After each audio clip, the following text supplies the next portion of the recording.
ya estamos en algo completamente diferente. Tenemos nosotros todos la capacidad de dirigir ese movimiento mental por el que todos pasamos. Si le dedicamos más atención al movimiento de nuestros pensamientos, podemos beneficiarnos de la manera siguiente, que es trayendo o llenando nuestro alrededor y haciendo un esfuerzo específico por ocupar la mente en cosas que son de nuestro beneficio, que son importantes para nosotros. De ahí nace identificar lo que es importante para nosotros, identificar el objetivo que queremos y ocupar matemáticamente entre más tiempo posible la mente en las ideas que son de beneficio para nosotros, que van a contribuir al alcance de esa meta. Así es que cada uno de nosotros nos hacemos mejores. Y matemáticamente, Rodolfo, cuando le dedicamos más tiempo a pensamientos positivos, a lectura positiva, a relacionarnos con personas que nos traen positivismo a la vida, nosotros estamos eliminando lo negativo de nuestra vida porque no le estamos dejando tiempo de que entre a nuestras vidas, de que nos distraiga, de que nos quite el tiempo, de que nos atrase en lo que queremos alcanzar. Perfecto. Mira, por ejemplo, hay personas que me dicen a mí, tengo 3, 4 años en mi trabajo. Yo quiero superarme, pero no me dan aumento. ¿Qué es lo que estás viendo tú de una persona que está frustrada en su trabajo, que está buscando superación monetaria? Pero la pregunta es, ¿has tú mejorado tus hábitos de trabajo? Claro. ¿Qué estás haciendo diferente para que te compensen monetariamente de una manera mejor? ¿Verdad? Entonces, siempre tenemos esa cosa como que, no tengo suficientes oportunidades en mi trabajo, o no hay suficientes oportunidades. Sabemos de que la tasa de desempleo en el 2008 llegó como al 8, 9, 10%, en ciertos lugares llegó hasta el 15%. Hoy día en Boston, la tasa de desempleo está en el 4.9. Claro. ¿Qué significa eso? De que hay oportunidades de trabajo. La pregunta es, si tú te quieres superar en ese mismo trabajo o quieres ir y superar tus habilidades en otra empresa, haciendo otras cosas diferentes, aprendiendo más. De la manera que yo lo resumo siempre es, Rodolfo, que las oportunidades están estrictamente ligadas a lo que la persona tiene por ofrecer. Quiero decir que si eres un empleado, y volvemos a lo positivo, alguien que entra al trabajo de buen humor, que entra en el body language, se le nota que tiene ganas de trabajar, entra contento y entra listo para producir y funcionar. Ese es un indicativo de alguien que está interesado en nuevas oportunidades, y las oportunidades se presentan porque es una persona que no solamente limita su función a lo que es estrictamente lo necesario y nada más, sino es alguien que, aparte de hacer bien su trabajo de aquello de lo que está responsabilizado, también toma iniciativa para otras funciones, demuestra interés en aprender nuevos elementos de lo que hace funcionar a la organización, y así es que la persona se convierte en un elemento valioso. Y ahí es donde está la oportunidad de ascenso, de aumento, de buenas reviews cada año, porque la persona es un elemento valioso. Pero si es alguien que se reduce estrictamente solamente a lo que es necesario para cumplir con las 8 horas o las horas que trabaje y de ahí salir corriendo, no es una persona a la que se le van a presentar muchas oportunidades. Entonces, ahí, Rodolfo, es cuando se identifica que es cada uno, cada individuo, el responsable de cómo encuentra oportunidades en la vida. Ronnie is explaining to me, because I made a question. The question was, everybody wants personal gain, okay, at work. And I placed a scenario on him, and I said, look, there are people sometimes that come to me and says, I've been there for 2-3 years, and I have not received monetary compensation, you know, like a pay increase, or a different title, if you want to call that. And what he was explaining to me in a broad scenario, because, you know, the unemployment rate, as we explain it right now, was high in 2008. We came out of the recession. There have been issues going on with the economy, but right now in Massachusetts, the unemployment rate is 4.9.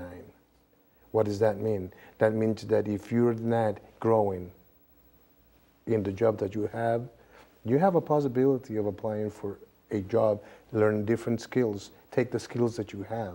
But what you were saying is very important, is your attitude, how you go about the work that you do. If you're passionate in doing the work, if you do something extra than what they ask you for, or you're just gonna settle for the 8 hours and this is what they give you. The bare minimum. The bare minimum. just you know, just to get by. Exactly. Right? So, you know, we're describing the different scenarios in which, you know, you want personal gain. Are you willing to do the extra work that is going to take for you to do that? And for that, we're going to take a little break. We're going to go to a public announcement. But when we come back, we're going to be talking. He wrote a book. I want to show you that book. And he talks about different steps in life. You know, and the book basically in English is the power of how much you want it. Okay? When we come back from this public announcement, we're going to be talking about the book and some of the things that he talks about in the book. Okay? Stay with Concepto. This is Rodolfo Aguilar from Eggleston Square.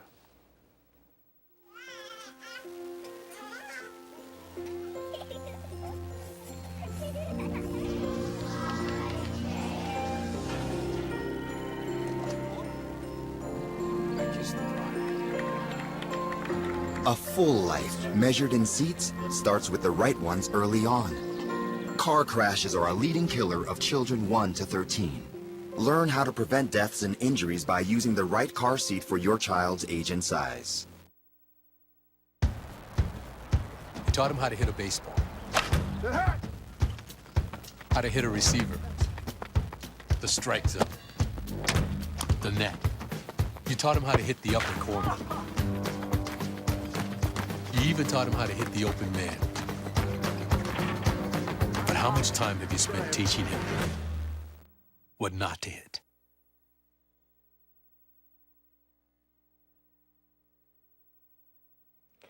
Okay, we're back. This is Concepto. I'm Rodolfo Aguilar. My guest today is Ronnie Flores. We're talking about self-improvement, and we placed a few scenarios as some of the on the topic. However, I do want to introduce to you the book that he has written. The book is called How Much You Want It, and he also has it in Spanish. And in Spanish, it translates to El Poder de Cuánto Lo Deseas. Now, Ronnie, talk to me a little bit about your book. This is your first book. Yes. When I say the first one I mean, this is not the only one that you're going to write, right? No, I'm almost done with the book number 2. Okay, great. Well, let's talk about this book right now. Okay, talk to me a little bit about the book and the content of it. First of all, it was motivation that brought me to the level where I wanted to share with others the benefit of feeling the empowerment that you gain when you spend time making yourself better. Studying great ideas of self-improvement is just, to me, has been the most important transformation in my life. And as I said earlier, it's something that I only discovered about 5-7 years ago. But it's made all the difference in terms of where I see, goals for the future. And my interest primarily is to share with others the fact that you can come up with the definition of a plan to make it work. And I have 4 basic steps in one of the sections, 4 basic steps on how to, a path to follow in order for you to make some changes in your life. And the first thing that I propose is identifying the reason for wanting change. And so this, I talk about a reason because I understand not everybody needs to make changes in their lives. Some people are just not interested. They're happy where they are, and that's just fine. But some are not. Some do know that there are areas that need attention. And so that's the primary thing is a reason. Do I have a reason to want to take some steps and make some change? Reason. The second thing is objective. So once you know that there is a reason for me to want to get out of the situation where I am, where do I want to go? What do I want to do? How do I want the alternative to look? That's the objective, your goal as the alternative. And that has the definition of how you want to live your life. The next thing I propose is initiative, and initiative is important because in all this, you can't really get anywhere if you don't stand up and get moving. Without effort, there is very little that's going to be accomplished.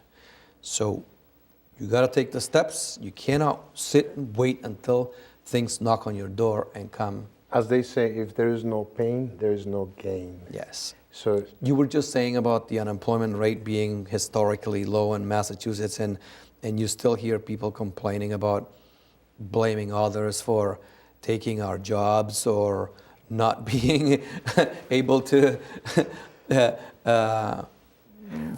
make a living in an economy like this. There's no reason, Rodolfo. If you really want a job, you can find a job. And if you want to keep that job, you're going to work hard for it. The difference is that if you want to instead focus your attention on blaming others, on finding reasons why you can't find a job, why you can't keep a job if you find one, then that's how you're going to spend your time. Well, I call that lame life. You give lame excuses and you blame others because you haven't been successful. Why is it that you haven't been successful? Why is it that you haven't gotten up and do the things that you dream of? If you have a dream, make it happen. Yes. There's going to be some pain. Totally agree. If you want to gain something out of it, but just don't sit at home and sit in the park and say, "Oh, look, I've been bypassing opportunities." There's a reason why they're bypassing you, or the opportunities are bypassing you, and you're not even grasping one.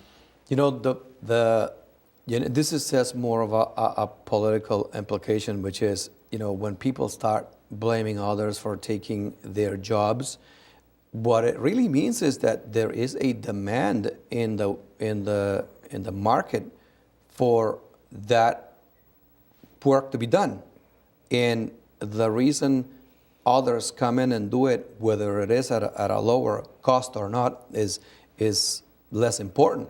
But there is a need for that work to be completed, done, and that's why others do it. Many times it may seem as if It is not a job worthy of